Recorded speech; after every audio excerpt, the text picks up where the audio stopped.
अस्सलाम वालेकुम गाइस, मेरा नाम है अली और मैं अपने channel daily horror stories by Ali से अल्हम्दुलिल्लाह आपके साथ मौजूद हूँ। मैं उम्मीद करता हूँ आप लोग दुनिया में जहाँ भी मौजूद हैं खैरियत से हैं, खुश हैं और कामयाब हैं। अगर आप में से किसी ने भी अब तक मेरे चैनल को सब्सक्राइब नहीं किया तो मुझे सपोर्ट करने के लिए इस चैनल को सब्सक्राइब कर लें। अच्छा गाइस, आज की ये जो पहली स्टोरी है ये बहुत ही इंटरेस्टिंग, बहुत ही हॉरिफिक स्टोरी है और ये स्टोरी हमें आकिब साहब ने फेडरल बी एरिया ब्लॉक 13 से शेयर की है। ये बताते हैं कि 2001 में जब मैंने अपना इंटरमीडिएट कंप्लीट किया तो जाहिर सी बात है मैं उसके बाद जॉब करना चाहता था। एक तो मेरे घर में बहुत मसले मसाइल थे, दूसरी बात ये थी कि मेरी बहन की शादी होने वाली थी। मैं चाहता था कि 8-10 महीने जो भी शादी के अंदर रह गए हैं इस दौरानिए में मैं कुछ ना कुछ पैसे जमा कर लूं ताकि मेरी बहन की शादी में आसानी हो सके। खैर काफ़ी जद्दोजहद के बाद, काफ़ी लोगों से कहने के बाद मुझे बिलाखिर एक चौकीदार के तौर पे फेडरल बी एरिया ब्लॉक 17 के अंदर एक बहुत बड़ी सी पुरानी सी अबंडन फैक्ट्री थी, वहाँ पे जॉब मिली। अब जब मैंने वहाँ पे जॉब पे ज्वाइन किया तो मेरा जो टाइम था वो रात के 8 बजे से सुबह के 8 बजे तक का था। अब ये जो टाइम था, शुरू शुरू में जब मैंने वहाँ पे जॉब स्टार्ट की तो इस टाइम को गुजारना अक्सर मुश्किल हो जाया करता था। तो अक्सर मैं क्या करता था कि अपने साथ एक रेडियो रखा करता था और रात में रेडियो को प्ले करके पूरी रात गाने या इस तरह के प्रोग्राम्स सुना करता था। खैर जैसे जैसे मैंने वहाँ पे 15 या 20 दिन गुजारे तो बज़ाहिर सब कुछ नॉर्मल लग रहा था, लेकिन जैसे ही मेरा 21वां दिन शुरू हुआ तो उसके बाद से मुझे महसूस होना शुरू हुआ कि मैं जहाँ पे काम कर रहा हूँ ये इतनी कोई आम जगह नहीं है। जैसे कि एक सर्द रात में इस तरह से हुआ कि मैं रेडियो सुन रहा था और मैंने अपने सामने थोड़ी सी आग जलाई हुई थी। जैसे कि आमतौर पे सर्दियों की रातों में लोग लकड़ियों में इस तरह की चीज़ों पे आग लगा के अपने हाथों की सिकाई किया करते हैं। वैसे ही मेरे सामने आग लगी हुई थी और मुसलसल मैं गाने वगैरह सुन रहा था। इसी दौरानी में जब मेरी नज़र उसी फैक्ट्री पे, जिस फैक्ट्री की मुझे चौकीदारी दी गई थी, इस फैक्ट्री की छत के ऊपर पड़ी तो मुझे ऐसा लगा कि जो छत के ऊपर छोटा सा जीना बना हुआ है, या आप कह सकते हैं कि जो छत है वहाँ पे कोई खड़ा हुआ है। अब पहले मुझे लगा कि शायद ये मेरा वहम है, लेकिन जब मैंने वहाँ पे दोबारा से देखा तो वाकई में वहाँ पे एक औरत खड़ी हुई थी। ऐसा लग रहा था जैसे उसने सफ़ेद कलर की साड़ी या इस तरह का लिबास पहन रखा है। अजीब बात यह थी कि जो भी औरत वहाँ पे खड़ी हुई थी, एक तो उसके बाल ना सिर्फ खुले हुए थे बल्कि अजीब तरीके से बिखरे बिखरे से बाल थे। ऐसा लग रहा था जैसे काफ़ी अरसे से या सालों से उसने अपने बालों को नहीं संवारा है। अब हैरानी की बात यह थी कि जो फैक्ट्री थी, इस फैक्ट्री के बारे में मुझे यही बताया गया था कि ये काफ़ी अरसे से बंद है और इसके बंद होने की वजह दो भाइयों में इख्तलाफ था। मेरा ख्याल है कि दोनों भाइयों के अंदर इसी फैक्ट्री की मिल्कियत को लेके या इसकी प्रॉपर्टी के ऑनरशिप को लेके कोई मसला चल रहा था। खैर जब मैंने उस औरत को वहाँ पे देखा तो अल्टीमेटली मेरे पास इस फैक्ट्री की चाबी मौजूद थी। पहले मैंने सोचा कि मैं ऊपर जाता हूँ, जाके पूछता हूँ कि आखिर कौन औरत है, लेकिन सच्ची बात यह कि जब मैंने उस औरत को इस तरह के अजीब से हुलिये में देखा तो मेरी हिम्मत ही नहीं हुई।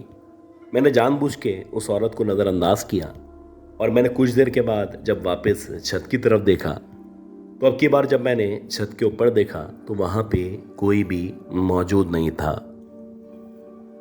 इसी तरह मेरा ख्याल है कि 2 दिन मज़ीद गुजर चुके थे।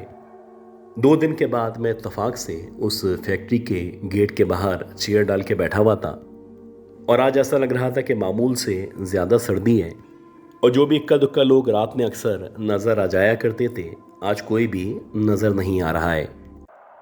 इसी दौरानी में मुझे ऐसा लगा कि जो मेरी फैक्ट्री का गेट है, उस गेट के पीछे की तरफ से किसी के चलने की आवाज़ आ रही है।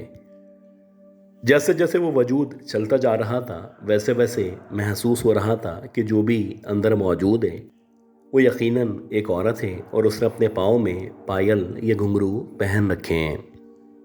अब दोबारा से मैं इन आवाज़ों को या उस पायल या घुंघरू की आवाज़ को नज़रअंदाज करना चाह रहा था, लेकिन एकदम से मुझे ख्याल आया कि अल्लाह ना करे कोई चोरनी या इस तरह की कोई औरत अंदर मौजूद हुई और इस फैक्ट्री के अंदर कोई इस तरह का वाक़या हो गया या कोई चोरी हो गई, तो यकीनन एक तो मेरी ये जॉब जाएगी।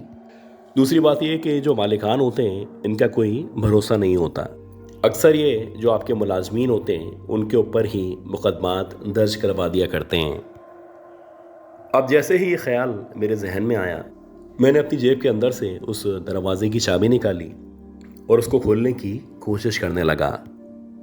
जैसे जैसे मैं उस दरवाजे के ताले को खोलने की कोशिश कर रहा था, ऐसा लग रहा था अंदर की तरफ से शदीद सर्दी के भपके मेरी तरफ आ रहे हैं। कुछ अजीब सी ठंडक सी है जो एकदम से फैक्ट्री के अंदर की तरफ से इन जालियों के ज़रिए मुझे महसूस हो रही है।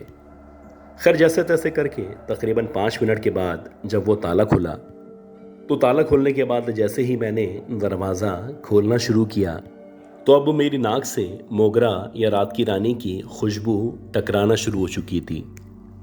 ऐसा लग रहा था जो भी अंदर मौजूद है उसने परफ्यूम का या इत्र का इस्तेमाल किया हुआ है। जैसे ये खुशबू मुझे आने लगी तो आहिस्ता आहिस्ता करके मैं इस खुशबू के सहर में मुब्तला होता चला जा रहा था और मुझे नहीं पता कि मुझे क्या हो गया था। खैर, मैंने इस खुशबू को फॉलो करना शुरू किया और जब मैंने इस खुशबू को फॉलो करना शुरू किया और जब मेरी नज़र सीढ़ियों की तरफ पड़ी, तो मुझे ऐसा लगा जैसे कोई बहुत ही हसीन सी खूबसूरत सी लड़की सीढ़ियों से ऊपर की तरफ बढ़ रही है। उसने वैसे ही सफ़ेद कलर की साड़ी पहन रखी थी, वैसे ही उसके लंबे लंबे बिखरे बिखरे बाल थे, लेकिन ये जो लड़की थी ये बज़ाहिर साफ़ सुथरी और ख़ूबसूरत लग रही थी। यह आहिस्ता आहिस्ता करके सीढ़ियों के रास्ते से ऊपर की तरफ बढ़ती चली जा रही थी। इस लड़की में से या इसके पास से इस कदर तेज़ खुशबू आ रही थी कि ऐसा लग रहा था ये लड़की मुकम्मल तौर पे इत्र में गौसल करके आई है। अब जैसे जैसे वो लड़की आगे बढ़ रही थी, वैसे वैसे मैं उस लड़की के पीछे पीछे सीढ़ियों से आगे बढ़ता चला जा रहा था। ऐसा लग रहा था जैसे मैं मुकम्मल तौर पे उसके कैफ में या उसके शहर में मुब्तला हो चुका हूँ और लाख कोशिश के बावजूद मैं अपना ध्यान बटाने से कासिर हूँ। मैं मुसलसल इस लड़की को फॉलो कर रहा था और फिर पहले फ्लोर के बाद जब उसने सेकंड फ्लोर की सीढ़ियों की तरफ बढ़ना शुरू किया, तो एक लम्हे के लिए मेरे जहन ने मलामत की, बल्कि मुझे मज़ीद आगे बढ़ने से रोकने लगा। ऐसा लग रहा था मैं मुकम्मल तौर पे दिल के हाथों मजबूर हो चुका हूँ और मैं लाख कोशिश के बावजूद अपने आप को रोक नहीं पा रहा हूँ। मैं मुसलसल इस लड़की को फॉलो कर रहा था और ये जो लड़की थी देखते ही देखते छत के ऊपर जाती चली जा रही थी। अब जब उसको फॉलो करते करते मैं भी उसके पीछे पीछे जब छत के ऊपर आया, तो अजीब बात ये थी कि जैसे ही मैं छत के ऊपर आया तो वहाँ पे कोई भी मौजूद नहीं था। लेकिन हैरान कुन बात ये थी कि इस छत के ऊपर इस कदर मिट्टी पड़ी हुई थी, इस कदर गर्द आलूद छत थी कि बाकायदा अगर कोई यहाँ से गुज़रता तो उसके पाँव के निशान यहाँ पे वाज़े नज़र आते।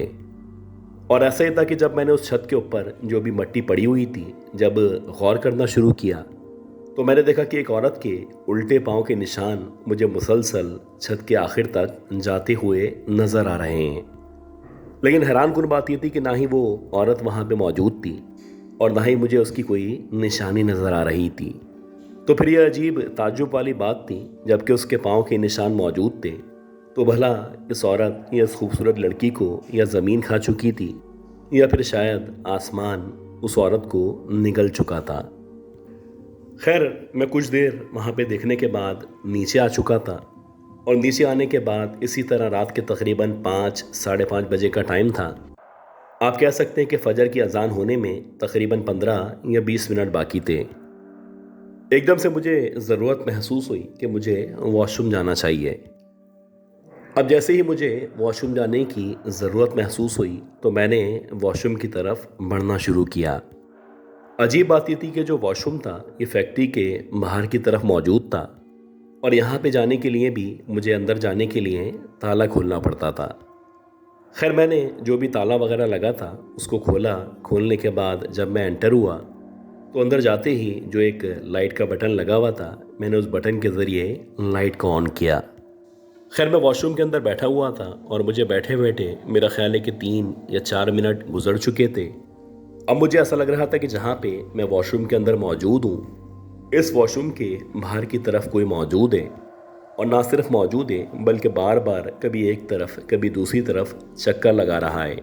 जैसे कि अगर आप कभी किसी कमरे के अंदर मौजूद हो और बाहर की तरफ या बाहर वाले हिस्से में कोई लाइट लगी हुई हो, और उस लाइट की रोशनी में जब कोई बार बार वहाँ से गुजरता है तो उसका जो शेड है वो कमरे के अंदर दिखाई देता है, या आपको यकीन हो जाता है कि कोई ना कोई बाहर ज़रूर मौजूद है।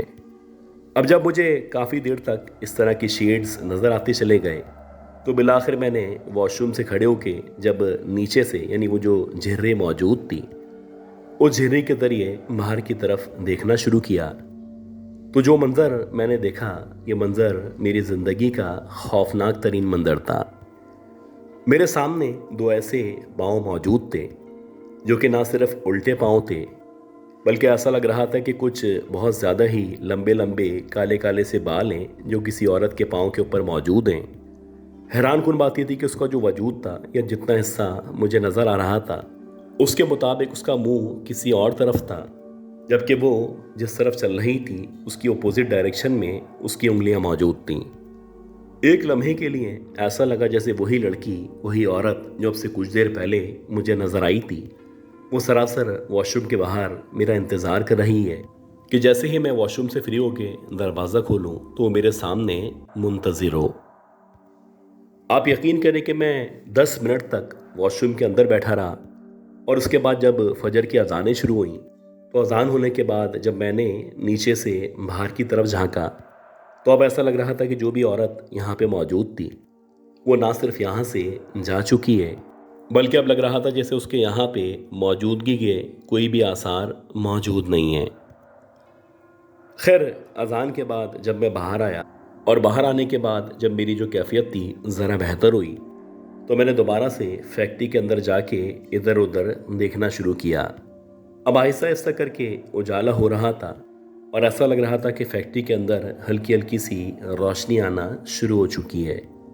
बज़ाहिर देखने से ये बड़ी खामोश फैक्ट्री थी, दूर दूर तक यहाँ पे कोई भी मौजूद नहीं था, लेकिन आखिर ये कौन औरत थी कौन लड़की थी जो मुसलसल मुझे दिखाई दे रही थी। खैर इसी तरह जब ये पूरा दिन गुजरा और दिन गुजरने के बाद जब मेरी अगली शिफ्ट शुरू हुई तो इत्तेफाक से यहाँ के जो ऑनर थे या जो दो भाई थे जिनके दरमियान लड़ाई चल रही थी वो दोनों के दोनों एक साथ फैक्ट्री के अंदर आए, और जब वो फैक्ट्री के अंदर आए तो मेरी उनसे मुलाकात हुई। शुरू शुरू में जो भी रस्मी बातें थी जो भी सैलरी वगैरह के मामलात थे मैंने उनसे किए, और ये सब करने के बाद मैंने उनसे पूछा कि अक्सर मुझे ऐसा महसूस होता है कि जैसे इस फैक्ट्री के अंदर कोई लड़की नज़र आया करती है। अब जब मैंने उन दोनों भाइयों से इस तरह की बात का जिक्र किया तो पहले तो वो टालने लगे, लेकिन जब मैंने उनको यकीन दिलाया कि मैंने अपनी आंखों से उस लड़की को यहाँ पे घूमते हुए देखा है तो बजाय इसके वो इस बात को एडमिट करते वो कहने लगे कि हमने भी इस तरह की बातें सुन रखी हैं। कहा जाता है कि जब ये फैक्ट्री ऑपरेटिव थी तो यहाँ पे अक्सर रात के औकात में वो लड़की नज़र आया करती थी।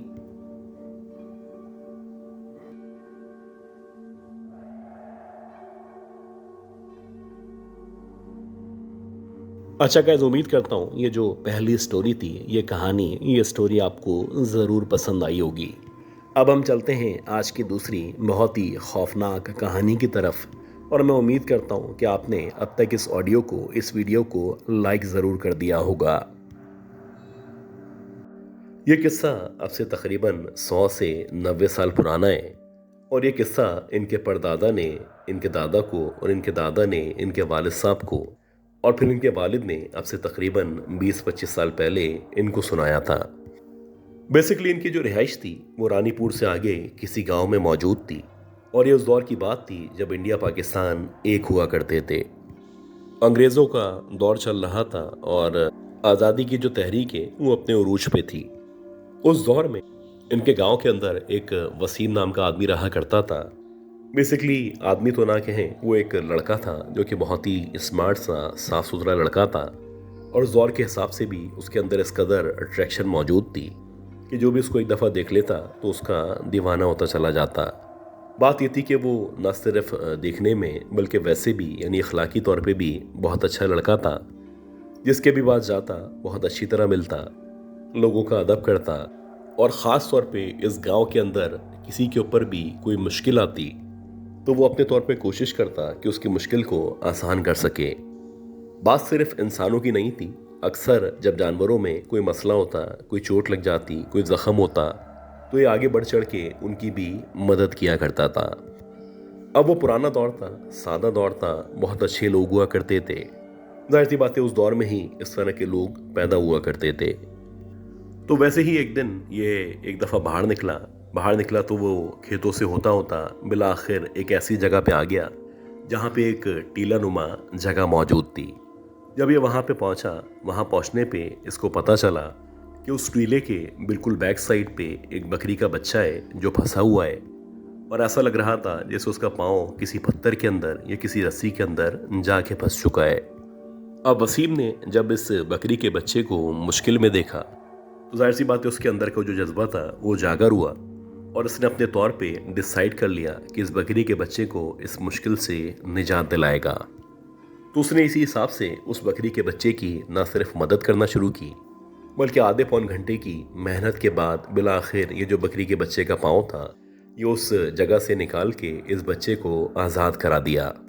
बात ये नहीं थी कि इस बकरी के बच्चे को आज़ाद करा दिया गया था।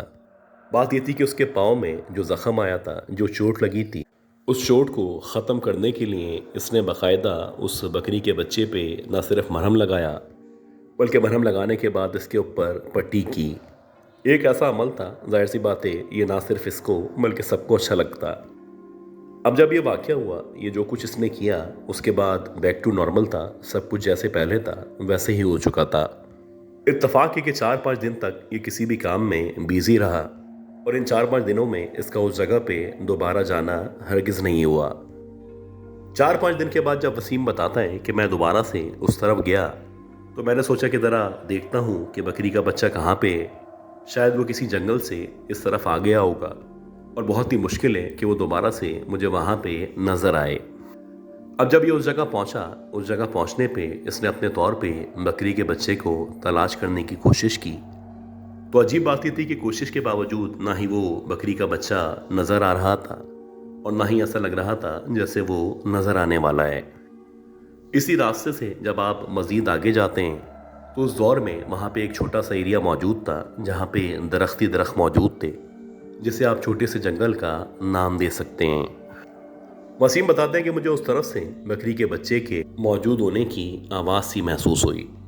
ऐसा लगा जैसे बकरी का बच्चा अपने मुंह से मखसूस आवाज़ निकाल रहा है, और शायद दोबारा वो किसी तकलीफ़ में है या मेरी मदद करना चाहता है। खैर मैं उसको फॉलो करते करते बिला आखिर उस जंगल के अंदर दाखिल हुआ, और मेरा ख्याल है कि 5 या 7 मिनट की मुसाफत के बाद वो जो बकरी का बच्चा था वो एक बरगद के दरख्त के नीचे जाके खड़ा हो गया। अब जब मैं उस बच्चे के करीब जाना चाहता तो वो एकदम से आगे बढ़ जाता। इसी दौरानिए में ये जो बरगद का दरख्त था, इस दरख्त का जो तना था, इसके पीछे से एक लड़की बाहर की तरफ आती हुई दिखाई दी। ये जो लड़की थी, इस लड़की ने शहजादियों के से कपड़े पहन रखे थे। इसका जो हुलिया था या इसकी जो शक्ल थी किसी भी तौर किसी शहजादी से कम नहीं लग रही थी। ऐसा लग रहा था जैसे कोई मुसाफिर है या फिर कोई शहजादी है जो यहाँ से गुजर रही है, और इस दौरानिए में हमारे गांव से इसका वास्ता पड़ा है। अब मैं गांव का सीधा साधा नौजवान था। मैंने उसको देखा, देखने के बाद अपनी जो निगाहें थी उनको नीचे कर लिया। कुछ देर तक मैं खामोश रहा। मेरा ख्याल था कि ये जो लड़की है ये वापस वहीं पे चले जाएगी जिस तरफ से आई है, लेकिन अजीब बात ये थी कि इस लड़की ने बाकायदा मेरा नाम लेके मेरा शुक्रिया अदा किया। इस लड़की का ये कहना था कि उस रोज़ अगर तुमने मेरे इस बकरी के बच्चे को वहाँ से नहीं निकाला होता तो हो सकता है मेरी जान चली जाती। ये जो बकरी का बच्चा है ये मुझे बहुत ही अजीज़ है। मैं इस बच्चे से बहुत ज़्यादा प्यार करती हूँ, और मुझे बहुत अच्छा लगा कि तुमने इस बकरी के बच्चे की मदद की। हालांकि उस रोज़ जिस रोज़ इसने इस बकरी के बच्चे की मदद की थी वहाँ पे दूर दूर तक कोई भी इंसान मौजूद नहीं था। हो सकता है कि इसने जो घर जाके बताया हो तो घर वालों के ज़रिए पूरे गांव को और बिलाखिर इस शहजादी को ये बात पता चली हो। ये सोचने के बाद वसीम खामोश हो गया। उसने कहा कि कोई ऐसी बात नहीं है। हमारा फ़र्ज़ है कि इंसानों के काम आएँ और लोगों की मदद करें। तो इस सवाल के या इस कहने पे उस लड़की ने कहा, क्या सिर्फ आप लोग इंसानों के काम आया करते हैं? अगर कोई इंसान ना हो तो क्या आप उसके काम नहीं आ सकते? ये एक अजीब सा सवाल था जो कि उस लड़की ने वसीम से पूछा था, और वसीम भी इस कदर भोला था, उसको ये सवाल समझ नहीं आया। खैर, शुक्रिया अदा करने के बाद वसीम वहाँ से वापस अपने गाँव आ गया। अजीब बात ये थी कि जब रात हुई, रात जब ये सोने के लिए लेटा, तो काफ़ी देर तक इस लड़की के ख्यालात वसीम के जहन में घूमते चले गए। वसीम सोच रहा था कि आखिर इतनी खूबसूरत लड़की शहज़ादी वहाँ पे कैसे आई थी। अगर वाकई में वो किसी बादशाह या किसी शहज़ादे के साथ वहाँ पे आई थी, तो बिला आखिर उसकी बाकी फैमिली या वो लोग कहाँ पे थे। खैर, जो भी थी, बहुत ही खूबसूरत थी, बहुत ही दिलकश थी। और सबसे अच्छी बात यह कि जिस तरह से, जिस धीमे लहजे में वो बात किया करती थी, ये लहजा इस तरह का था जो सरासर दिल के ऊपर असर किया करता था। कुछ देर सोचने के बाद बिलाखिर वसीम ने अपने आप को झटका, अपने आप को समझाया कि भाई, तबीयत तो ठीक है, तुम कहाँ और वो शहज़ादी कहाँ, उसके बारे में सोचना भी किसी गुनाह से या किसी क्राइम से कम ना होगा। खैर, ये सोचने के बाद बिलाखिर ये सो गया, और अगले दिन जब इसकी आँख खुली तो पता नहीं ना चाहते हुए ये दोबारा से उस तरफ बढ़ने लगा जिस तरफ इसको वो शहज़ादी नज़र आई थी। इसी तरह जब ये दूसरे दिन वहाँ पे पहुँचा, वहाँ पहुँचने के बाद इसने उस जंगल का रुख किया, तो दोबारा से वो लड़की उस दरख्त के पीछे से एकदम से इसके सामने आ गई। आज उसने जो लिबास पहन रखा था, ये कल से ज़रा डिफरेंट लिबास था, लेकिन आज भी ऐसा लग रहा था जैसे वो हुस्न की मलका हो। आज दोबारा से इसने इस लड़की से बातचीत की, और आज वसीम का जो हौसला था वो थोड़ा सा बढ़ चुका था। अब ये जो मामूल था, ये दिन ब दिन बढ़ता चला जा रहा था। आहिस्ता आहिस्ता करके इस लड़की ने अपने बारे में वसीम को बताना शुरू कर दिया था। उसने बताया था कि मैं ईरान से किसी काफ़िले के साथ यहाँ पे आई थी। बदकिस्मती से वो काफ़िला मुझे छोड़ के यहाँ से चला गया था। इत्तफाक से मेरे पास कुछ कपड़े, कुछ सामान मौजूद था, तो मैं यहाँ पे रुक गई हूँ, और मैं चाहती हूँ कोई अल्लाह का बंदा मेरी मदद करे, यानी सिर्फ मुझे मेरे घर वालों तक पहुँचाए, बल्कि इसके साथ साथ मेरा साथ दे। खैर, वसीम को जब पता चला कि ये जो औरत है बहुत मुश्किल का शिकार है और वाकई में इसको घर की या साइबान की ज़रूरत है, तो बेहतर है कि मैं अपनी माँ से इस लड़की को, इस औरत को मिलवा देता हूँ और उनको बता देता हूँ कि ऐसे ऐसे परेशान हाल है। हम कोशिश करेंगे कि इसको इसके वालिदैन तक पहुँचा सकें। अगर आप उस दौर की बात करें तो उस दौर में दूसरे मुल्क जाना, बल्कि दूसरे सूबे जाना, दूसरे शहर जाना भी बहुत ज़्यादा मुश्किल हुआ करता था। खैर, फिर भी इसने अहद किया कि मैं कोशिश करूँगा, तुम्हारी जिस हद तक हो सकती है मदद करूँ, और जिस दिन तुम्हारे घर वाले, तुम्हारे जो भी अब्बा थे, हमें मिल जाएंगे तो मैं तुम्हें उनके हवाले कर दूँगा। ये कहने के बाद वो इस लड़की को लेके अपनी माँ के पास आ गया। यूँ ये जो लड़की थी, इनके घर में इनके साथ ही रहने लगी। आहिस्ता आहिस्ता करके इसकी जो वालदा थी, यानी वसीम की जो अम्मी थी, वो भी इस लड़की से बहुत ज़्यादा मुतासिर हुई। उनको भी अंदाज़ा हो चुका था कि किसी बहुत ही अच्छे शाही ख़ानदान की लड़की है, जो कि दिल की भी बहुत अच्छी है, बहुत ज़्यादा रहम दिल है और लोगों के काम आना इसको पसंद है। खैर, देखते ही देखते इसी तरह 15 या 20 दिन मज़ीद गुजरे, और अब ऐसा लग रहा था हर गुजरते हुए दिन के साथ साथ इसके घर वालों को मिलना तकरीबन नामुमकिन हो चुका है। खैर, इसी दौरानी में वसीम और इसके दरमियान इस कदर हम आहंगी बढ़ चुकी थी कि एक दिन इस लड़की ने खुद से ही वसीम को बोल दिया कि अगर मेरे घर वाले नहीं मिले तो तुम एक काम करना कि तुम मेरे साथ शादी कर लेना, ताकि जो मेरी बाकी ज़िंदगी है वो बहुत ज़्यादा सुकून से बआसानी गुजर सके। और ऐसा ही हुआ। कुछ अरसे बाद वसीम की बाकायदा इस औरत से न सिर्फ शादी हो गई, बल्कि देखते ही देखते टाइम गुजरता चला गया और बिलाखिर इनके यहाँ एक बच्चे की विलादत हो गई। अब ये जो 1-1.5 साल था, इस 1-1.5 साल में बहुत सारी बातें थीं जो इस औरत के बारे में पता चली, जो कि स्ट्रेंज भी थीं और हैरान कुन भी थीं। अक्सर ऐसा होता कि जब वसीम या इसके घर वालों की तरफ से इस औरत को कोई काम दिया जाता, किसी खाने पकाने के बारे में कहा जाता या कोई भी किसी भी किस्म का काम होता, तो ये बहुत ज़्यादा फुर्ती के साथ उस काम को न सिर्फ मुकम्मल करती, बल्कि इस कदर परफेक्ट काम करती कि लोग हैरान हो जाते। यानी जब भी ये खाना बनाती तो इस कदर लजीज खाना बनाती कि इस तरह का खाना आम तौर पे शादी ब्याहों में पकवान बनाया करते थे। इसी तरह कहीं जाना होता, कहीं से कुछ लाना होता, वसीम का कभी कोई चीज़ खाने का दिल चाहता, तो अगले ही दिन ये लड़की वसीम को दे देती और कहती कि मुझे कोई दे के गया था।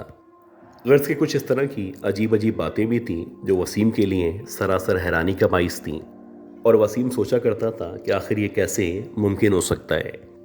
इसी तरह एक दफ़ा ऐसा हुआ कि रात के तकरीबन 7 या 8 बजे का टाइम था, और ये जो लड़की है ये अपनी सास यानी वसीम की अम्मी के साथ कोई काम कर रही थी। इसी दौरानिए में इनका जो बच्चा था वो क्रॉलिंग करते करते एकदम से चूल्हे के पास चला गया। अब ये जो चूल्हा था, इस चूल्हे के ऊपर ना सिर्फ एक पतीली रखी हुई थी, बल्कि इस पतीली में बाकायदा गर्म पानी मौजूद था। अगर बच्चा मज़ीद आगे जाता तो हो सकता है जो गर्म पानी है ये इस बच्चे के ऊपर गिर जाता, जिसकी वजह से इस बच्चे की मौत हो जाती।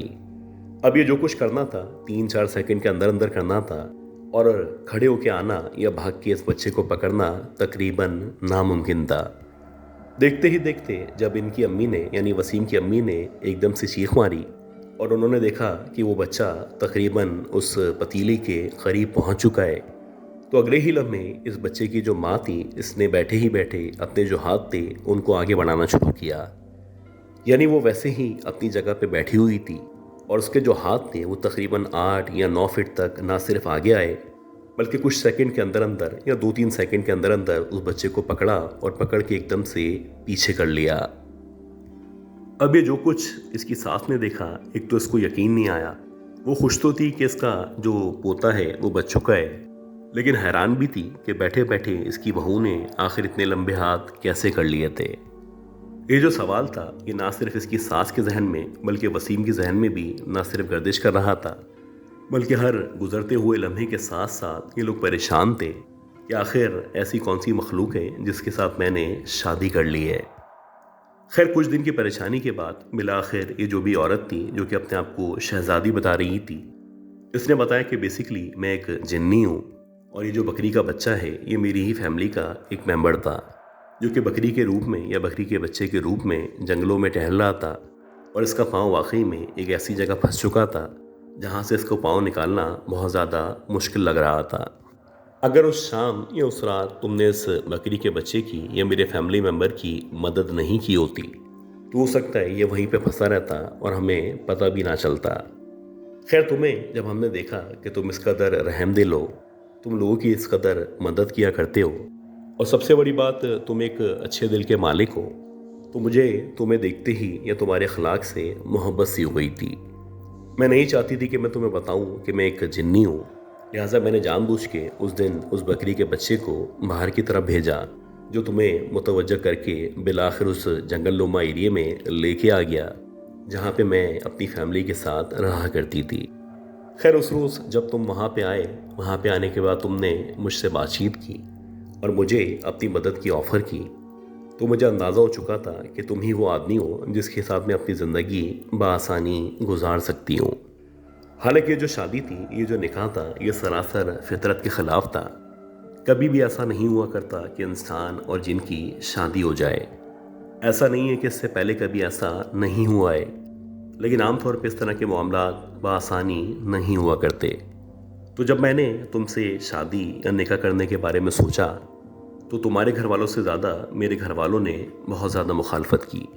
मेरे घर वालों ने कहा वो एक इंसान है, उसकी ज़िंदगी का कोई भरोसा नहीं है, वो 50, 60, 70 साल जिया करता है, जबकि अगर आप जन्नात की बात करें तो जन्नात 200, 300, 500 इवन के 1000 साल तक जिया करते हैं। तुम्हें क्या ज़रूरत है कि तुम किसी ऐसे इंसान से शादी करो जिसकी ज़िंदगी महज 70-80 साल की हो और एक दिन वो तुम्हें छोड़ के हमेशा के लिए इस दुनिया से चला जाए। खैर, मैंने काफ़ी कोशिश की कि अपने घर वालों को, जो भी मेरे बुज़ुर्ग हैं, जो भी मेरे वालिदैन हैं, उनको कन्विंस कर सकूं, और बिला आखिर जब मैंने उनको कन्विंस कर लिया तो उनको कन्विंस करने के बाद मैंने यही डिसाइड किया कि मुझे अब बाकी ज़िंदगी जो भी तुम्हारी बची है तुम्हारे साथ ही गुजारनी है। लिहाजा मैं यूँ साजिश के तहत तुम्हारे घर आई। तुम्हारे घर आने के बाद तुम्हारी माँ से मैंने बहुत अच्छा बर्ताव रखा, और ऐसा नहीं था कि मैं जानबूझ के ऐसा कर रही थी। यकीनन मेरा दिल भी तुम लोगों के साथ रहना चाहता था। मुझे तुम्हारी माँ भी तुम्हारी तरह अच्छी लगी, और फिर मैंने ये फ़ैसला किया कि मैं तुमसे निकाह कर लूँगी। जाहिर सी बात है, मुझे इंसान के रूप में या इंसानी रूप में तुम्हारे साथ रहना था, तो मैंने अपना जो रूप था वो एक बहुत ही अच्छी शहज़ादी का रूप रखा हुआ था, और इसी तरह मेरा और तुम्हारा रिलेशन कायम हुआ। और ना सिर्फ हमारा रिलेशन कायम हुआ, बल्कि बिलाखिर वाकई में हमारा एक बच्चा पैदा हुआ। अब मैं तुम्हें सारी की सारी जो भी बात है वो सच सच बता चुकी हूँ, और अब तुम्हारी मर्ज़ी है कि बाकी ज़िंदगी तुम मेरे साथ अगर गुजारना चाहो तो गुजार सकते हो, वरना मैं इस बच्चे को यहीं पे छोड़ के हमेशा के लिए चली जाऊंगी। अब एक अजीब सूरत हाल थी। ज़ाहिर सी बात है, माँ जो होती है वो बच्चे को इतनी आसानी से नहीं छोड़ा करती। इसी तरह अगर आप बच्चे की बात करें तो बच्चों को ताहयात अपनी माँ और बाप की ज़रूरत हुआ करती है। तो वसीम ने अपने तौर पे अपनी माँ से, अपने घर वालों से मशवरा किया, और काफ़ी मशवरा करने के बाद यह तय हुआ कि ऐसा काम करना चाहिए कि जब तक मैं ज़िंदा हूँ तुम इस बच्चे के साथ मेरे साथ ज़िंदगी गुजारो। और जाहिर सी बात है, हम इंसान हैं, हमारी एक लिमिटेड उम्र है, उसके बाद हमें मर जाना है। तो जब तक हम जिंदा हैं हम भी चाहते हैं कि तुम बाकी ज़िंदगी हमारे साथ रहो। अब ये तो एक म्यूचुअल अंडरस्टैंडिंग थी, लेकिन आहिस्ता आहिस्ता करके ये जो हमारा गांव था, तमाम के तमाम लोगों को न सिर्फ ये पता चल चुका था कि जो वसीम है उसकी बीवी एक जिन्नी है, बल्कि लोग अक्सर इस औरत से मिलने से या उससे बात करने से परहेज़ किया करते थे। ज़ाहिर सी बात है, अगर आपको पता हो कि एक आपके सामने जिन्नी या जिन मौजूद है, तो आपके अंदर कितना ही हौसला क्यों ना हो, आप उससे मिलने से, बातें करने से परहेज़ किया करते हैं। इसी तरह टाइम गुजरता चला गया, और एक के बाद एक तकरीबन इनके 3 बच्चे हुए, और आहिस्ता आहिस्ता करके ये बच्चे बड़े होते चले गए। हमारे गांव में तमाम लोग इनको जन्नात का बच्चा कहा करते थे। और बात ये भी थी, ये तमाम के तमाम जो बच्चे थे, इनकी जो शक्लें थीं, इनकी जो रंगत थी, या इनका जो स्टाइल था, वो किसी भी तौर शहजादों से कम नहीं था। जो भी इन बच्चों से मिलता या इनकी अखलाकियात देखता या इनका शऊर देखता, वो यकीनन मुतासिर होता। उसको अंदाज़ा हो जाता ये जो बच्चे हैं ये बहुत ज़्यादा बाशऊर हैं, और शायद अरब से तालीम हासिल करके यहाँ पे वापस आए हैं। इसी तरह टाइम गुजरता चला गया, और बिलाखिर एक दिन ऐसा आया कि वसीम का इंतकाल हो गया। जब वसीम का इंतकाल हुआ तो उसके 2 बच्चों की शादियाँ हो चुकी थीं, और अच्छी बात ये थी कि वसीम के बच्चों की जब शादियाँ की गईं तो वो इंसानों में ही की गईं, क्योंकि इंसान और जन्नात की जो शादी है वो फितरत के ख़िलाफ़ है। इसी तरह एक एक करके वसीम के जो बच्चे थे वो ग्रेजुअली 50-60 सालों के अंदर अंदर मरते चले गए। जब इसके तीनों बच्चे मर चुके और वसीम मर चुका, तो कहा जाता है जब ये जो औरत थी, जो कि वसीम की बीवी थी या इन जिनों की माँ थी, वो भी इनको छोड़ के नामालूम जगह पे मुंतकिल हो गई। आज भी उसकी नस्ल इस गांव के अंदर मौजूद है। आज भी ये सारे के सारे बहुत ज़्यादा खूबसूरत, बहुत ज़्यादा लकी, बहुत ज़्यादा बाशऊर हुआ करते हैं। आज भी इनके ख़ानदान को जन्नात का ख़ानदान कहा जाता है। कभी कभी कुछ इस तरह के वाक़यात सुनने को मिलते हैं कि जिन पे यकीन करना या जिनको सच मानना इतना आसान नहीं हुआ करता। ये हमारे गांव का एक इस तरह का किस्सा था, इस तरह का वाक़या था जो कि सरासर हकीकत पे मबनी था, और आज भी इस वाक़े को ज़बान ज़द आम हमारे गांव के अंदर जाना जाता है।